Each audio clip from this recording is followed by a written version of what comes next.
বানিয়েছেন কি দিয়ে? জোরে বলো।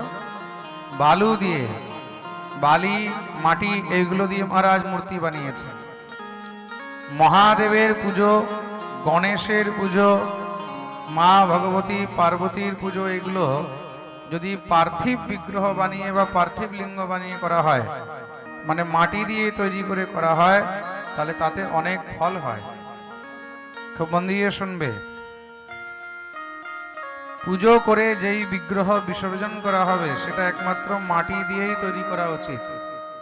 আজকাল যারা সিমেন্ট দিয়ে বিগ্রহ তৈরি করে বা প্লাস্টিক দিয়ে তৈরি করে, পিওপি দিয়ে তৈরি করে, এই বিগ্রহগুলো কি হয়? গলে না। তা যখন এগুলোকে বিসর্জন করে সেই বিগ্রহগুলো নোংরা, সমস্ত আবর্জনা এগুলোর মধ্যে পড়ে থাকে, তাই তো? তার জন্য শাস্ত্রে পার্থিব বিগ্রহের পূজার বিশেষতা বলা হয়েছে। কেন? পার্থিব পুজো করে তুমি যখন 4 দিনের জন্য, 5 দিনের জন্য, 10 দিনের জন্য, 9 দিনের জন্য বা 1 মাসের জন্য কোনো দেবতার পুজো করছো, তখন তার মাটির মূর্তি বানিয়েই পুজো করা উচিত। কেন? তারপরে তুমি কি করবে? সেই মূর্তি তো বিসর্জন দেবে। যেই মূর্তি বিসর্জন দেবে সেই মূর্তি একমাত্র মাটির হওয়া উচিত। কেমন মাটি? কাঁচা মাটির হওয়া উচিত। কেমন হওয়া উচিত? কাঁচা মাটি। তাতে কি হবে? যখন তুমি তাকে বিসর্জন দেবে, বিসর্জন দিলে কি হবে? সেটা সঙ্গে সঙ্গে জলের মধ্যে গলে যাবে। তাতে কি হবে? তাতে যে বিগ্রহ পুজো করেছে তার কোনো অপরাধ হবে না।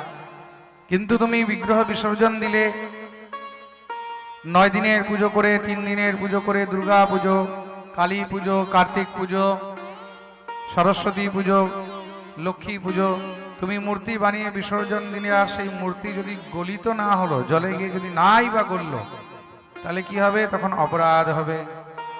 তার জন্য শ্রেষ্ঠ নিয়ম হলো পার্থিব পুজো, মানে মাটি দিয়ে তৈরি করে পুজো করা। প্রেম সে বলো।